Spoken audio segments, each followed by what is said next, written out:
Interestingly, it's also the abbreviation of inner desires.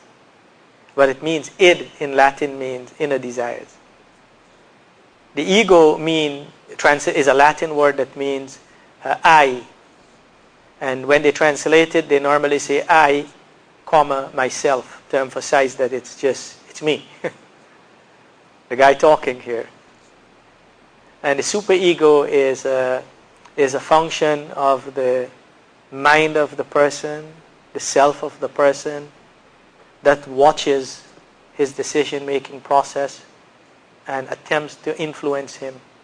The superego is the programming that has been done to this individual from his birth onwards, the influences of society, external influences, part of which is parental imprinting, or what is referred to parental imprinting, that your parents teach you standards, moral standards, that you attempt to abide by.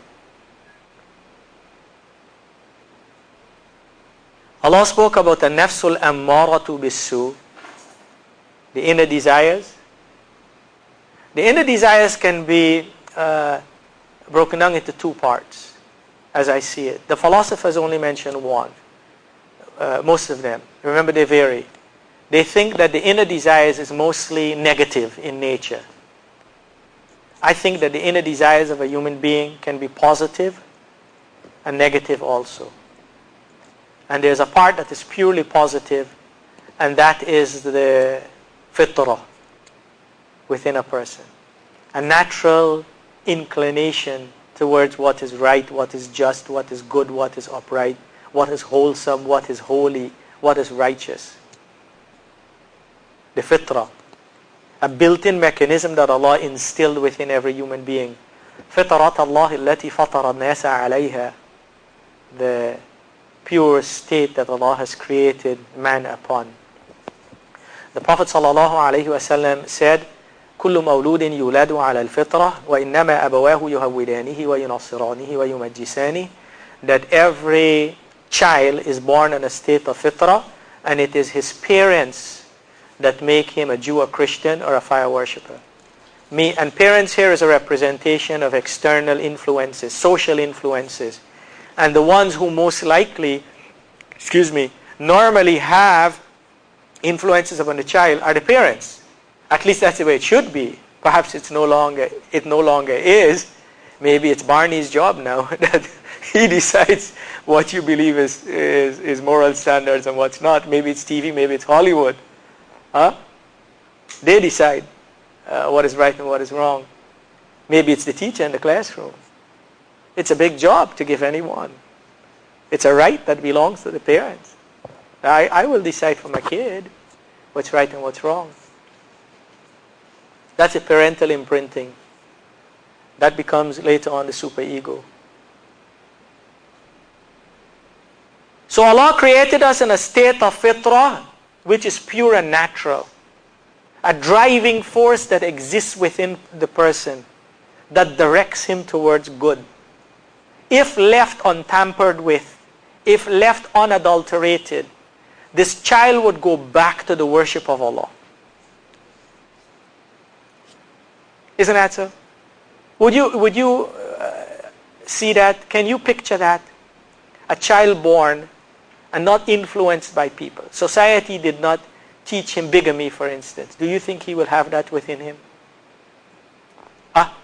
Do you think a child would see black and white and race and nationality if it's not instilled within him? Interesting thing, huh? SubhanAllah, that's something for us to think about. That many of our instincts, or I'll take that back, many of our inclinations, I would leave instincts for the natural God-given instinct that was given to us. Many of our inclinations that we may have been instilled within us by society that are not necessarily good and right and sound and wholesome.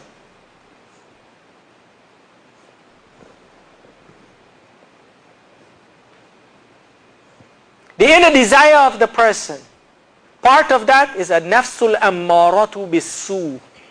So we have part is al-fitra and part an-nafs al-ammaratu bis-su. The nafs that drives the person towards evil, commands him to do evil, directs him towards evil. But not for everyone. Like Allah says in Quran, Inna nafsa la amaratun bisu'i illa ma rahima rabbi. See that? Except the nafs that Allah has mercy on. Indeed, the nafs, the ego, commands the person to do evil, except the one that Allah has mercy on. The benefit of the mercy of Allah, rahmatullah. We want rahmatullah, right? We want rahmatullah in our everyday lives, but we want rahmatullah in our nafs too. We want Allah subhanahu wa ta'ala to bless the nafs so that it doesn't compel us to do wrong. Or even if it were to compel us or direct us towards wrong, we don't have to respond to it.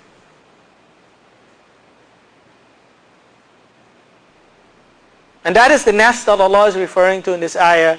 وَلَقَدْ خَلَقْنَا الْإِنسَانَ وَنَعْلَمُ مَا تُوَسْوِسُ بِهِ نَفْسُهُ. We have created man and we know what his nafs whispers to him. Everybody knows, but I'm going to mention it here again in case somebody has a misunderstanding. Here we is the we of authority, what we call nunul azama, the personal pronoun of plural to show might and majesty, that Rabbul Alameen reserves the right that he speak about himself as if he is we. And it means Allah. Allah is the one who has created man, and no one but Allah has created man. So that we can eliminate that misconception. And who knows better than the Creator? Does anyone know better than the Creator? أَلَا يَعْلَمُ مَنْ خَلَقَ وَهُوَ اللَّطِيفُ الْخَبِيرُ. Doesn't the Creator know? And He is the subtle, the informed.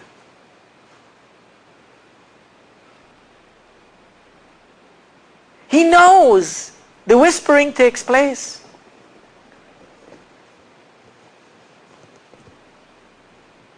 Our nafs whisper to us.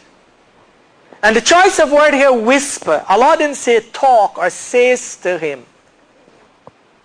Allah didn't say, وَلَقَدْ خَلَقْنَا الْإِنسَانَ وَنَعْلَمُ مَا تَقُولُ لَهُ نَفْسُ.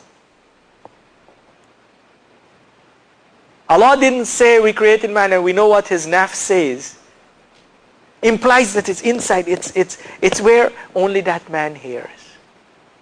And of course, Rabbul Alameen and the two angels. At least those two angels. That Allah spoke about in the very next ayah. إِذْ يَتَلَقَّى الْمُتَلَقِّيَانِ عَنِ الْيَمِينِ وَعَنِ الشِّمَالِ قَعِيدٍ. When the two receivers on the right and the left receives whatever he does and say. Perhaps Allah knows. I would think even our very thoughts, as this ayah is suggesting here. The ego of the man whispers to him and suggests.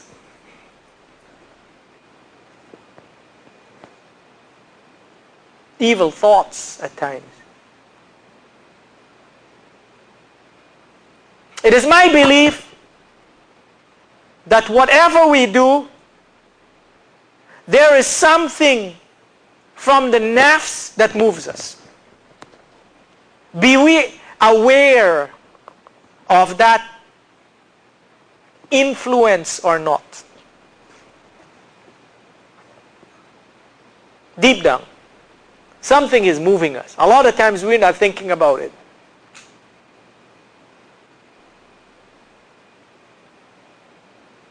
See, we have the conscious self, which is the ego, the subconscious self, which is doing things and not fully paying attention, and we have the unconscious